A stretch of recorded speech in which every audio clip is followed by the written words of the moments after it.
This conference will now be recorded. So again, I want to thank you for attending this evening. We are very lucky to have the lovely Donna Wolf from the Lawrence branch who will be moderating this evening. And with that, Donna, I'm going to go ahead and pass it over to you. Thank you, Anna, for that introduction. My name's Donna Wolf. I'm a reference librarian at the Lawrence Headquarters branch. Welcome to this evening's program. Some of you know me through my Cook Talks classes, and I want to warn you that in August, you can learn how to cook using the sous vide method. Also, please note that Keith and Mary Lou are teaching in-person computer classes again.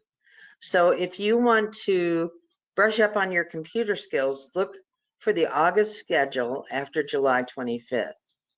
Please refer to our website, www.mcl.org, or our new app, My MCLS NJ, to find a listing of our recurring and special events for both children's and adult programs. So welcome to tonight's program, The People's Books, the story of Lawrence Library. Today, Lawrence is home to the largest branch in the Mercer County Library System, which also serves as the system's headquarters. On its long journey to becoming the community resource that it is today, the library has survived fires, floods, a tornado, political shenanigans, and now a pandemic. Join us with Dennis Waters to learn about this. Dennis is a Lawrence Township resident and media veteran who took up both,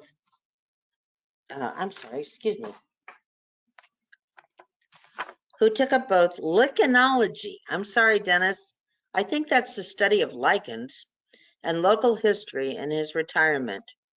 The former Lawrence Township historian, he's a gifted writer and speaker, a champion of the rich history of Mercer County, and a very diplomatic father of four.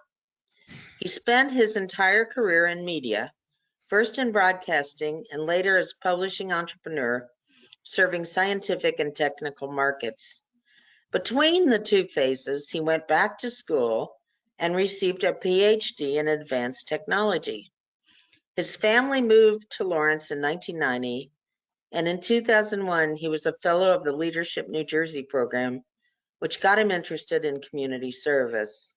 He has served as a trustee for half a dozen local nonprofits and on several Lawrence Township and Mercer County boards and committees. His wife, Laura, was president of the Lawrence Township Board of Education for almost 10 years. This introduction is taken from the Lawrence Hopewell Trail website, where he also serves on the board. Welcome, Dennis, and thank you for being with us. Well, thank you, Donna, and thank you, Anna, and thank you, everybody, for coming out this evening. You didn't come out this evening. You're sitting somewhere looking at this. You didn't come anywhere. Perhaps one day you will come out, but not tonight. So we're going to talk about the story of the Lawrence Library, which is part of a larger story, as these things usually are. And I'd like to start with some quick background that I think many regular patrons of the library don't necessarily know. So we have a Mercer County Library System. So this is part of county government, but it is funded by a separate library tax. And that's right there on your tax bill if you take a look. However, not every municipality in Mercer County is a member of the library system. So Hamilton and Princeton and Trenton all have their own public libraries that are paid for by their own municipal library taxes. And in addition, the small libraries in Hopewell Borough and Pennington Borough and the Plainsboro Library have reciprocal borrowing privileges with the county system. So this sounds a little bit complicated. And it sort of is. It requires some explanation. There is a county library commission, of which I am a member, and each member municipality sends a representative. Now, the first library in New Jersey was established in Trenton, and it dates to 1750. It was started by Thomas Cadwallader, and supposedly Benjamin Franklin himself paid for the first 50 books. The library building that many of you know, I'm sure, on Academy Street dates to 1902, which is around the same time that it became a truly free public library. In 1884, the New Jersey legislature had passed the Free Public Library Act, which allowed cities to establish libraries. Townships received that right in 1890, and counties finally received it in 1920 with the passage of the County Library Act. Burlington County was first to establish a county library system under the new law in 1921. Now, Mercer County was among the last New Jersey counties to establish a library system. Voters of Mercer County approved it and the associated tax in November of 1927.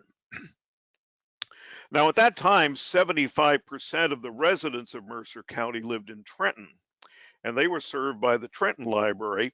So the idea of the Mercer County Library is to provide service to suburban and rural residents who lived outside of Trenton. The first director was Mary Oliphant of a prominent Trenton family. The system began operation with the beginning of the school year in 1928.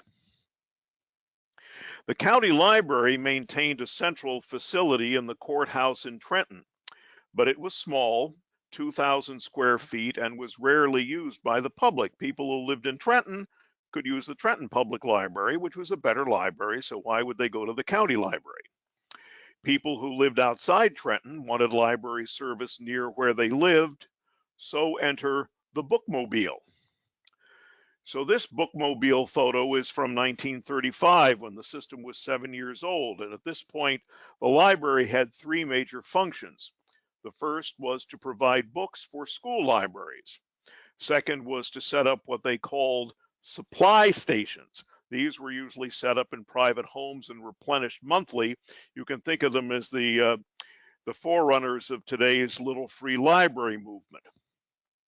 And the third was to circulate directly from the Bookmobile, which would drive around the county and make stops on a regular but infrequent basis. Here the Bookmobile is visiting the Windsor School. You can see that they made good use of space. Doors opened on the sides. You could see the books here, and then shelves slid out of the back of the Bookmobile. Now, for almost 30 years, this system operated on essentially the same basis, but it grew larger as the population of the county increased. As this newspaper article shows, by 1947, the system was circulating about 30,000 volumes to residents outside Trenton. The book supply stations were routinely added and discontinued based on demand. This article here tells the story of a book station set up in the basement of the Lawrence Road Presbyterian Church. It was open 3.5 hours a week, but nobody was showing up. The Bookmobile routes were adjusted as well. Each stop required a local sponsor. In 1952, there were 9 stops in Lawrence. The Bookmobile would visit each one for 20 to 30 minutes every other Wednesday. So if you missed the window, you were out of luck for a couple of weeks. Notice at this time that the Bookmobile did not travel any further north than Dara Lane in Lawrence. Now, 2 years later, they added more stops in North Lawrence. But this old way of doing business was running out of steam. A system based on bookmobiles to serve the rapidly growing suburbs was not getting the job done. So I'm going to ask you to hold on to that thought for a few minutes while we stop and take a brief detour to look at what was truly the first library in Lawrence. So in 1956, the Mercer County Library in Lawrenceville Village was limited to 2 20-minute bookmobile stops every other Wednesday. During that summer, 1956, the Lawrence Elementary School PTA sponsored a library station in the chapel of the Presbyterian Church one afternoon a week. It was no secret that many Lawrenceville residents paid the out-of-town fee to use the libraries in Trenton or in Princeton Borough. The LES PTA began discussions to establish something more substantial, and with the agreement of the Township Board of Education, opened the Lawrenceville Community Library in the LES conference room for a few hours each week. That summer, they moved into the school's old lunchroom and established a more permanent facility. This was entirely a volunteer effort, supported by PTA fundraisers, but over the next 4 years, their collection and operating hours grew. But then something happened. The something that happened was a huge influx of school-age children that had moved into University Park, Norgate, Nassau, and other new subdivisions in central Lawrence. This aerial photo shows the area a few years later in the early 1960s with the new campus of Rider College and the brand new Ben Franklin School and the vacant lot where Lawrence High School would later be built. This surge in school population brought overcrowding to Lawrenceville Elementary. Every square foot of space was needed, and the Lawrenceville Community Library was told it needed to find a new home. Fortunately, one was found right away, right across the street in the meeting room of the Lawrenceville Fire Company. And so the move began. By this time, the collection comprised well over 3,000 books, and there were almost 600 library card holders. With the library's growth, and since it was no longer housed at the school, the PTA decided to turn it over to an independent entity, and a new sponsoring organization called the Lawrenceville Community Library Association was formed. The membership fee was $1 a year, which was supplemented by ongoing fundraisers. The biggest fundraiser was the annual fruitcake sale. In 1965, Lawrence Township began direct financial support of the community library with an annual grant of $400, which was later raised to $500 in 1969. But on February 22nd, 1965, disaster struck, as well as irony. There was a fire in the firehouse. The fire destroyed or damaged about 2,000 books, but 4,000 were salvaged. 4 weeks later, the library moved into temporary quarters, a trailer donated by the J.C.'s. The trailer was parked on the Lawrenceville School campus on Main Street near Craven Lane and remained in operation until that October, when the library moved back into a smaller room at the firehouse. But that room proved to be too small. So 2 years later, the library was able to acquire a storefront with a great location. The new place was right on Main Street, next door to the Jigger Shop. This was to be the Lawrence Community Library's final home.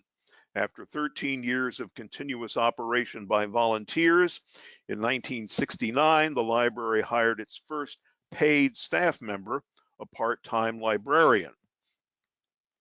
But the Lawrenceville Community Library now faced competition from the Lawrence branch of the Mercer County Library. We'll get back to that in a few minutes. It also had payroll to meet and rent to pay, and then it received word that in 1972 it would no longer receive a subsidy from Lawrence Township. It was no longer feasible to continue operating. In April 1972, the assets of the library were turned over to the township, including 153 pounds of Claxton fruitcake. That's what, about 10 fruitcakes? So the Lawrenceville Community Library managed to serve its readers for 16 years as an independent entity, for the most part a volunteer operation that helps to demonstrate the commitment of this community to its libraries. But now it's time to rewind back to the late 1950s to pick up the thread and tell the story of the Lawrence branch of the Mercer County Library System. As this photo reminds us, rapid suburbanization was overtaking the county, particularly in the inner ring suburbs of Trenton, which were Hamilton, Ewing, and Lawrence. Hamilton already had its own municipal library, but Ewing and Lawrence were still served by the county bookmobile. Here, the bookmobile visits Nassau Estate and meets the enemy, the baby boomers. Look at them all. Why do I call them the enemy? because it was the baby boomers and their parents that would ultimately mean the end of the bookmobile. In 1955, the state of New Jersey convened a library study commission, which the following year produced a report called Better Libraries for New Jersey.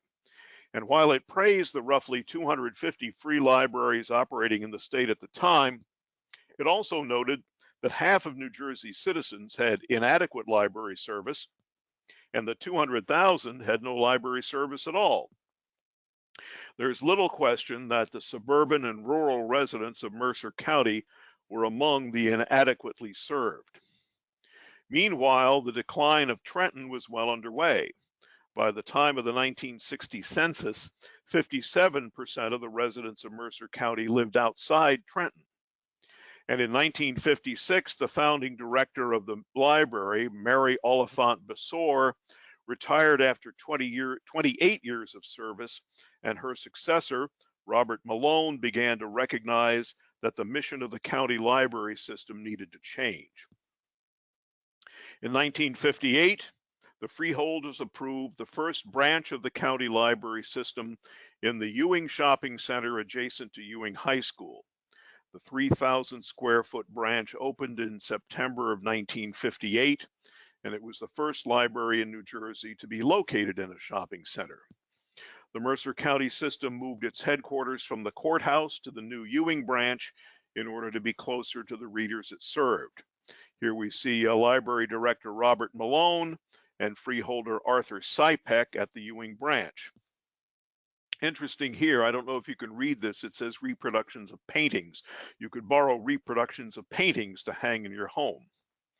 Now, Arthur Sypek headed the county's Department of Public Affairs, which included the library system. It's worth pointing out that this was well before Mercer County adopted its current county executive form of government. At that time, each of the freeholders actually headed a department of county government, and Sypek headed public affairs. And this led to the inevitable question of the inner ring suburbs. Only Lawrence did not have a taxpayer-supported library. So later in 1958, the County Library Commission, which was then headed by Lawrence Mayor Lloyd Carver, decided to request a comparable facility in Lawrence. In February 1959, the freeholders unceremoniously rejected this request. In 1959, the County Library Commission again submitted a request for a Lawrence branch with a detailed budget, and again in early 1960, the freeholders turned it down. Meanwhile, the Ewing headquarters branch was going gangbusters. I'll show you this photo op from April 1960, not to demonstrate the new circulation technology that the county library system adopted, but more importantly, to set the stage for the ultimate approval of the Lawrence branch. First, Bob Immordino was appointed as Lawrence representative to the County Library Commission, succeeding Lloyd Carver. Now, this seems like a suitable place to acknowledge the role that Bob Immordino played throughout the history of the Lawrence Library. He represented Lawrence on the County Library Commission when the Lawrence branch finally opened in 1961 and served on and off for many decades. He was serving again at the time of his death in 2009, so he personally spanned about 50 years of history of the branch. Now, also notable in this photo is freeholder Harry Lieberman. Lieberman would die 2 months after this picture was snapped, and his death set off a series of political moves that finally got Lawrence its branch. In August of 1960, the freeholders chose Thomas Rhodes, the former mayor of Hamilton, to fill out the few months left in Harry Lieberman's term, which was to expire that November. As part of this shuffle, Arthur Sypek took over Lieberman's job as head of the Highway Department, and Rhodes was given Sypek's Department of Public Affairs, so he was now the county's top library official. Thomas Rhodes was elected to a full term in November of 1960. This was the same election that sent John F. Kennedy to the White House. For our purposes, it was also the same election in which the voters of Princeton Township voted to leave the county library system and affiliate exclusively with the library in Princeton Borough. And as far as I can tell, this was the first merger of services between Princeton Borough and Princeton Township. And it also sent a clear message that the county system was not meeting the needs of its suburban residents. A few weeks after the election, the County Library Commission, with Bob Immordino now as chairman, went back to the well for a third time to ask for a Lawrence branch, but this time the response was more encouraging. The new freeholder in charge was open to the idea. And on November 30th of 1960, the Library Commission convened a public meeting at Lawrence Junior High School to try to build public support for the Lawrence branch. More than 60 volunteers stepped forward to circulate petitions, and by early 1961, more than 1,600 signatures had been obtained. That was more than 10% of the population of Lawrence at the time. Then on March 1st of 1961, Lawrence Township Council voted to support the Library Commission's recommendation, and 2 weeks later, the freeholders approved it. The site chosen for the branch was the brand new Lawrence Shopping Center. At that point, the Lawrence Shopping Center had only been open a few months. The fabulous food fair had opened for business November 2nd of 1960. Me, I'm going for the smelts. Now, this was the largest shopping center in Mercer County and marked the beginning of the end of downtown Trenton as a retail destination. The Lawrence branch opened for business in December 1961, but there was good news and bad news. The good news, of course, was that Lawrence finally had its long-sought branch library. The bad news is summed up in one word: rear. The only space available for the library was at the rear of the Lawrence Shopping Center, without direct access to the main line of storefronts and the parking lot. At its 1,600 square feet, it was also small. I should point out that when the shopping center was first built, it only extended as far as where Staples is today, which at that time was Dunham's department store. After 5 years, however, Dunham's did provide access to the library through the rear of their budget store. So through the 1960s, Lawrence continued to grow, and it did not take long until voices were heard calling for more. In January of 1967, the League of Women Voters published a study describing the county branch library and the then still existing Lawrenceville Community Library as well below the standards set by the American Library Association for a community of Lawrence's size. They called for more space, more books, meeting rooms, and periodicals. At the same time, Township Council established a library advisory committee to look into the possibility of Lawrence withdrawing from the county system and building its own municipal library. Now, this got the attention of the freeholders. And later in 1967, the county announced that the Lawrence branch would move into a new section of the Lawrence Shopping Center that was due to be constructed the following year. The new location would provide a storefront with access in line with the rest of the mall. So that new branch opened in March of 1969 with improved access, and it almost doubled in size to 3,000 square feet of space. So for 9 years, this storefront would house the Lawrence branch of the Mercer County Library System. And 3 years after this, as we have seen, the Lawrenceville Community Library in the village closed its doors. 6 years later, in early 1975, the Library Commission announced plans to move once again and expand the library to 5,000 square feet. It would move to a new building next to the R&J Strauss Auto Store. So 1975 started out on a hopeful note, but it turned out to be a monumentally difficult year, and not only for the library. In July, record flooding inundated the area around the Lawrence Shopping Center, which is on the floodplain of the Shabakunk Creek. This closed the library for over 3 weeks and damaged some of its contents. The floods in July were followed in early September by the crisis at the Trenton Waterworks, and in November by a major fire at the Lawrence Shopping Center. This put the library out of commission again for a few weeks. Finally, in February of 1976, the Lawrence branch was able to put behind its year of biblical plagues and move to the new location across the parking lot. And 3.5 years later, in 1979, the branch grew by another 3,000 square feet, bringing the total to 8,000. So at this point, 1979, we can stop and take a breather. We've seen the Lawrence branch established, and for 20 years, we've followed its meanderings around the Lawrence Shopping Center in search of more space. All of this occurred against a backdrop of continued suburban growth across the county. I should point out that as far back as 1970, the Mercer County Library Commission hired a consultant to develop some long-range plans for the system. This was Edwin Beckerman, who directed the highly regarded Woodbridge Library and was the author of several books on library management and history. It had been Beckerman's report in 1970 that first suggested that Lawrence should be the potential center of the Mercer County system. He encouraged the county to establish a major reference library and recognized that the Route 1 corridor was the ideal location. Now, in case you're wondering whatever happened to the Bookmobile, in the late 1970s, the Bookmobile was still in operation, though not in Lawrence.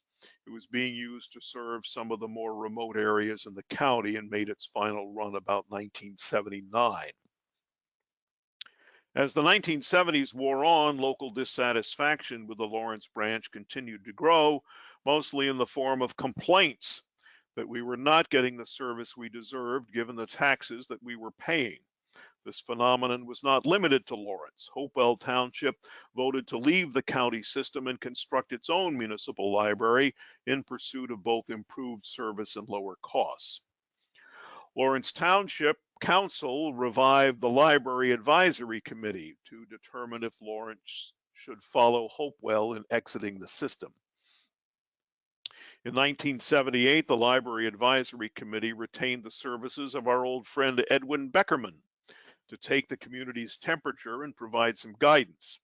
Beckerman's recommendation was that any savings expected from establishing a municipal library were illusory, and that Lawrence would be better served by remaining in the county system, but with expanded facilities.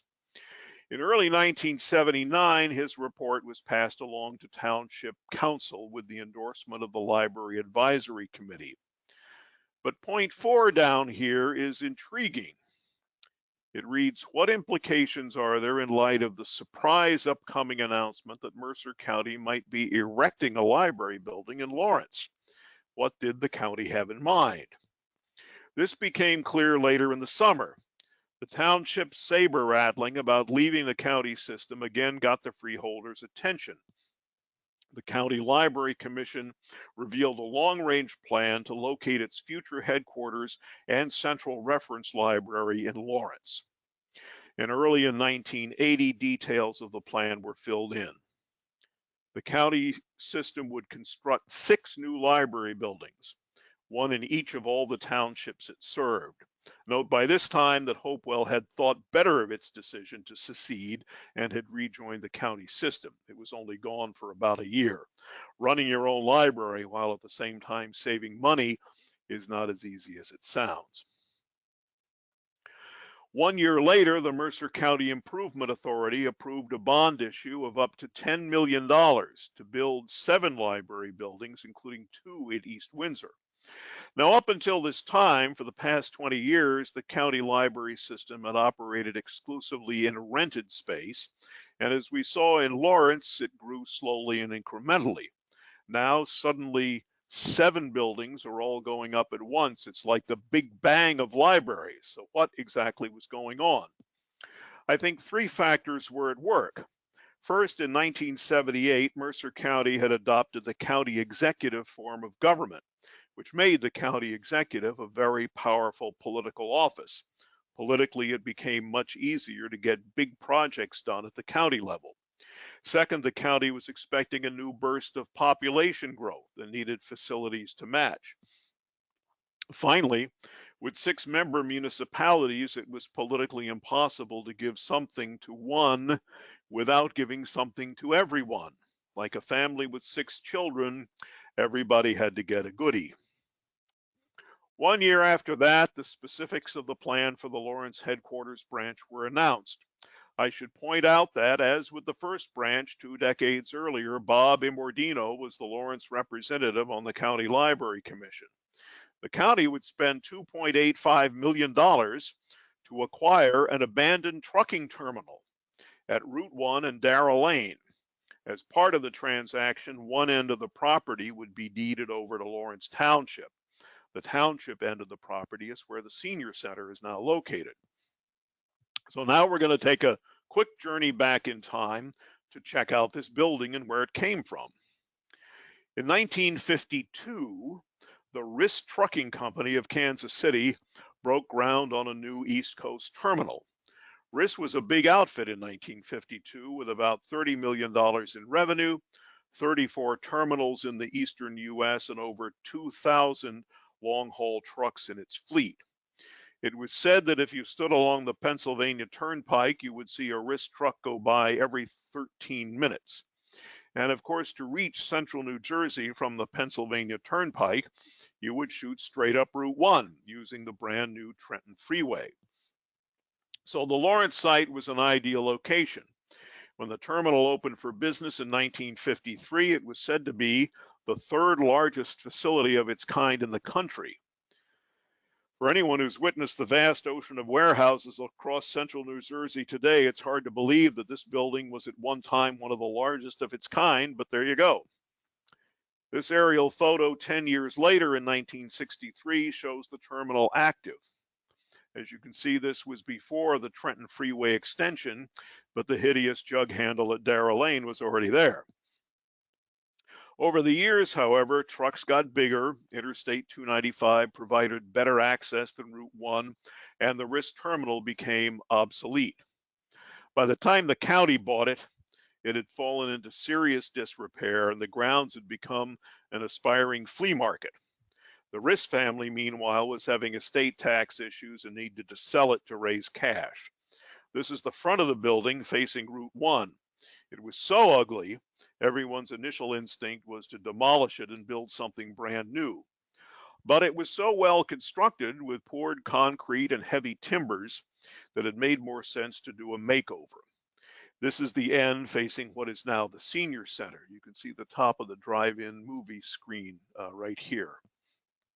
Marty Blumenthal, one of the lead architects on the project, told me that this lower area, which is now the fiction department, had become a bird roost. And on his first inspection visit, he found himself ankle deep in feathers and other stuff. The entire site was 12 acres, about 5 of which were to be deeded to Lawrence Township. That's this end where the senior center is today. So in spring of 1983, work began. A time capsule was buried.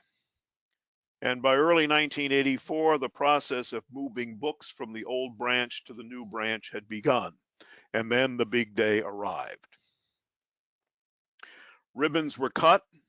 Here we see the mayor of Lawrence, Gretel Gotterdam, the library commissioner, Dorothy Cole, county executive, Bill Mathesius, and then freeholder, Shirley Turner. This was a very early interior photograph.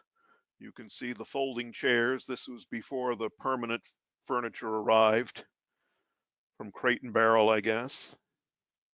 By the way, we have top archaeologists trying to decipher the function of this large wooden object.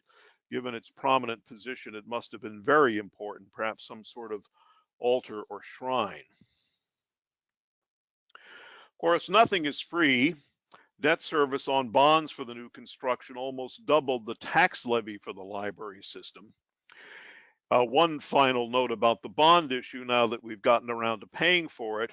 The original plan was not only that Lawrence would get a new branch and that the county headquarters would be here, but also that the branch would be upgraded to be the central reference library for the entire system. To that end, the bond issue included language that allowed the funds also to be used for educational materials. So encyclopedias, microfilm, atlases, and other core materials of the new reference section were also purchased with the proceeds. The next major change for the library took place in 1990 when the entire system's inventory and circulation management were computerized. This system was the forerunner of what we have today. The library said its tearful goodbyes to the card catalog in August of 1991. One of the recurring themes as we study the library's story is that of intense community involvement and support. On November 18, 1991, the Lawrence Friends of the Library Group was formed to raise money and provide volunteer services. We should acknowledge that November 18, 1991 was almost 30 years ago, so happy anniversary to the Friends. There's no question that the community is concerned about its library, but the form that concern takes is not always the same. Libraries are generally regarded as wholesome, right up there with motherhood and apple pie, but the same cannot always be said for books. Books have been banned, books have been burned, authors have been burned. Books contain ideas, and sometimes the community demonstrates its concern for the library in reaction to those ideas. In the early 1990s, a couple of children's books were published dealing with the subject of gay and lesbian parenting. The county library system acquired these books as routine purchases and placed them in the children's section. A library patron who was a parent took a look at one of these books, Daddy's Roommate, and found it objectionable. He complained to library management and requested that the book be moved from the children's section to adult nonfiction. The library had a procedure in place for handling such complaints and so set up an internal reevaluation committee of 2 staff librarians and a member of the library commission to study this complaint. In March of 1993, the reevaluation committee decided to leave the book where it was. The patron was not happy with this decision, and so in May, he wrote a letter to the county executive. The county executive passed the letter on to the county library commission, and in July, the commission voted to overrule the earlier decision by the library's reevaluation committee and move the books to adult nonfiction. As you can see from the headline, this was unprecedented. But that did not settle the matter. In September, the subject came up at a freeholders meeting. Freeholder Wendy Benchley raised concerns that the county executive had exercised undue influence over the library commission's decision. Nonetheless, the commission's decision remained in effect. You may recall that Wendy Benchley was the wife of Peter Benchley, the author of Jaws. However, that did not settle the matter. The following spring, an ad hoc community group called Many Voices was formed to urge the commission to reconsider. Even the ACLU sent a letter expressing concern. The Library Commission agreed to reconsider, but did not change its mind. It voted again to move the books to adult nonfiction, where they remained for many years. Meanwhile, the county executive had bigger fish to fry. In 1994, financing was put in place for a major library expansion program. Unlike the original Lawrence branch and the shopping center in 1961 and the construction of the headquarters branch in 1983, the 1994 plan was not a reaction to any particular dissatisfaction within Lawrence. More pressure for improvements was now coming from the outer ring suburbs. In fact, West Windsor was to get a brand new building. But as before, all of the children had to get a goodie, and Lawrence was to get an addition along 2 sides of the existing building. The addition would increase the floor area of the branch by 40%. This would expand the reference area, add more meeting rooms, and create new offices for the system administration so that their old offices could be used for what is now the fiction department. Ground was broken in the summer of 1995. And for almost 2 years, patrons and staff endured construction activity that closed sections and caused various collections to be put into storage. Finally, in June of 1997, the ordeal of construction was over, and patrons and staff could enjoy the new facility. Like the rest of us, for the last 25 years, the Lawrence Library has been trying to keep up with technology. As I mentioned earlier, the circulation system was computerized in 1990, and that same year, the first computerized databases were added on standalone terminals. The library was connected to the internet for the first time in 1995 and began to add public PCs that autumn. With the 1997 renovations, we got a computer training room, and in 2004, patrons got access to free Wi-Fi. But of course, this wasn't all. Music moved from LPs to CDs to streaming. VHS videos were added and then replaced by DVDs and more streaming. There are audiobooks and circulating ebooks, and librarians not only to tell you to keep your voice down, but also your cell phone silenced. The other major development in the last 15 years has been the increase in programming, like lectures that sometimes seem like they're never going to end. So we know that the Lawrence Community Library survived a fire, and the Lawrence Shopping Center branch survived a flood and a fire in the same year.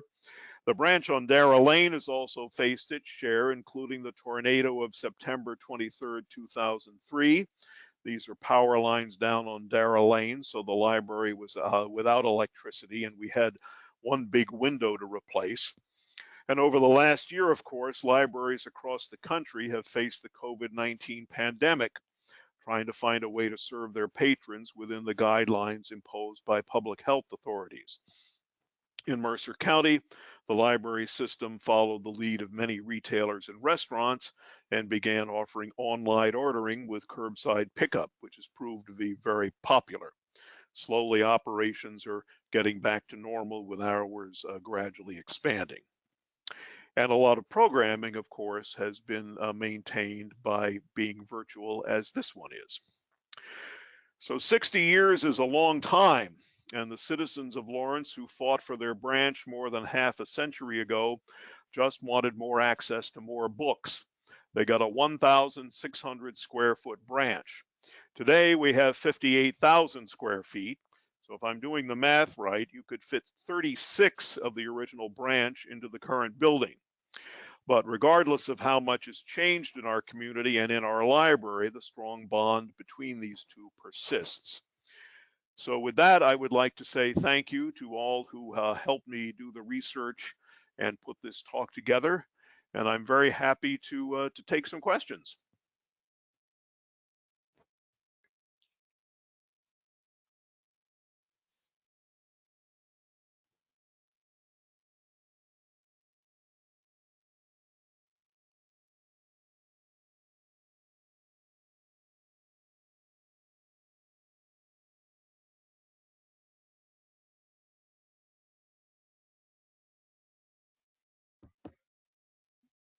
If you have any questions, you can enter them in the chat, or you can just ask them.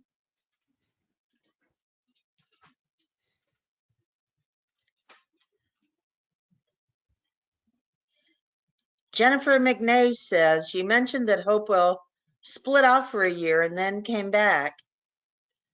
What was that all about?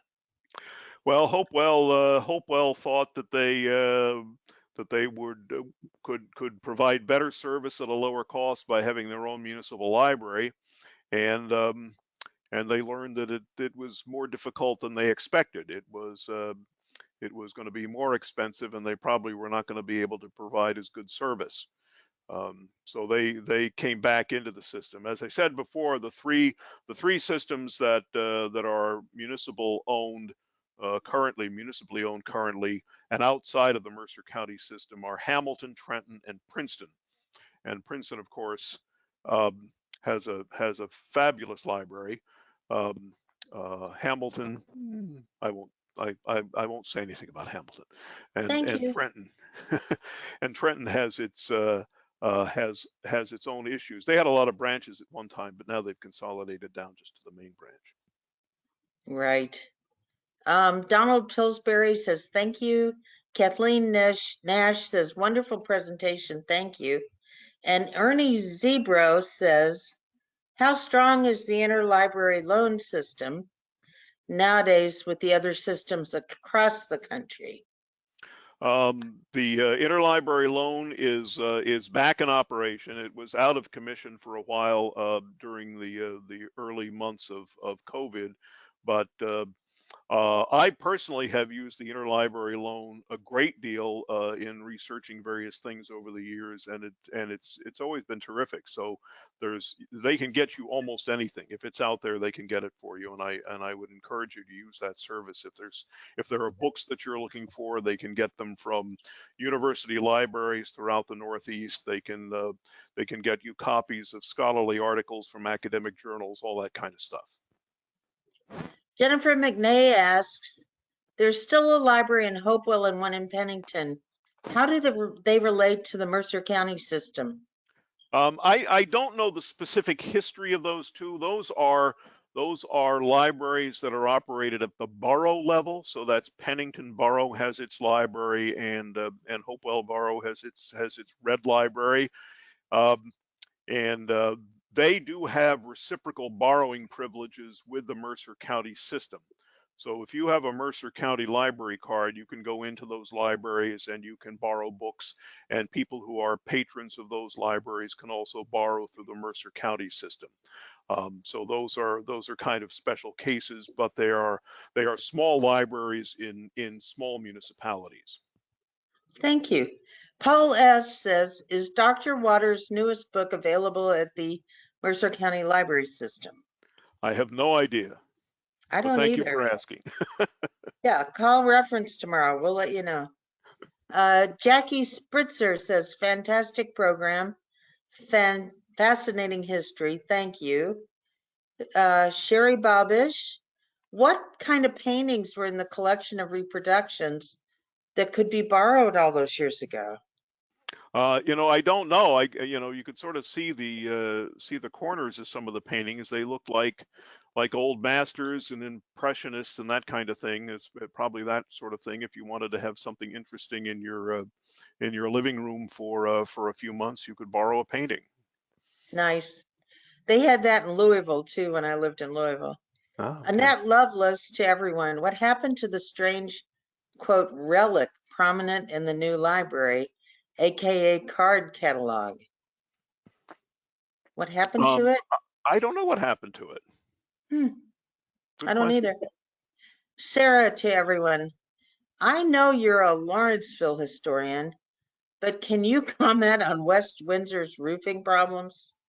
I know they exist. I know that they are being looked into. Actually, there was a meeting of the County Library Commission today, and although I am a commissioner, I missed the meeting, so it's possible it was discussed at that meeting. But I know the Library Commission and the county are aware of the issues there. Okay, Claudia Polay says, excellent presentation. Can Mercer County Libraries apply and get grants to do special programs? That's it. Yes, I believe that that some of the programming that is offered is funded through outside grants. Certainly, the Friends of the Library, all of the libraries in the Mercer County system have a local Friends group associated with them that raises money. A lot of that money comes from the book sales. When you donate books, that goes to the Friends group, and then the Friends group sells the books, and the funds from that can be used to provide programming. So that's one of the main ways that kind of thing happens. But I think that that other outside funders can also provide money for programming through the branches. Oh, Beverly C. Says she's had her library card for 50 years. This presentation was a journey down memory lane. I got my library card from the Lawrence branch at the back of Lawrence Shopping Center. It was a small square with my name and address typed on it and then covered with a piece of plastic and put in a small manila envelope. While I lived in Bucks County, PA, I still maintain my library card and of course pay the yearly fee. I still feel the Lawrence branch is the best and I'll always consider it my library. Thank you, Beverly. Yes. Julie Southwood says, thank you for the excellent and informative presentation. Great.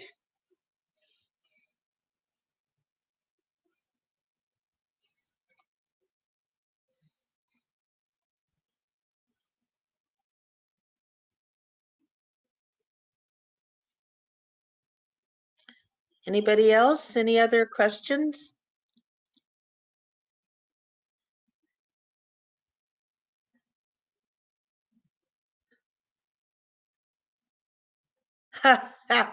Donald Pillsbury says, do we know whatever became of the fruitcake? They're probably still out there, right? I remember those sales at churches and things. Yeah, they had a hole in the middle and they came in a cookie tin. I remember those fruitcakes.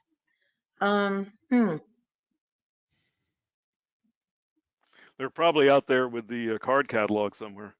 Yeah, we still use those cards from the card catalog for children's crafts.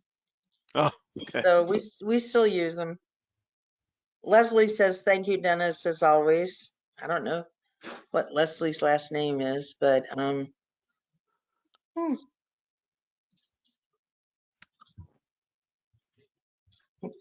okay. Well, if no one has any other questions, Dennis, this has been wonderful. Thank you so much. Oh, it's a I've lot of learned fun.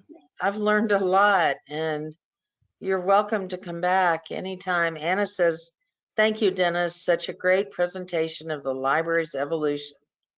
So much gratitude from the library. Thank you. Okay, well, thank you, everyone. Good to see you. Glad to share a little bit of history, as always. Very nice.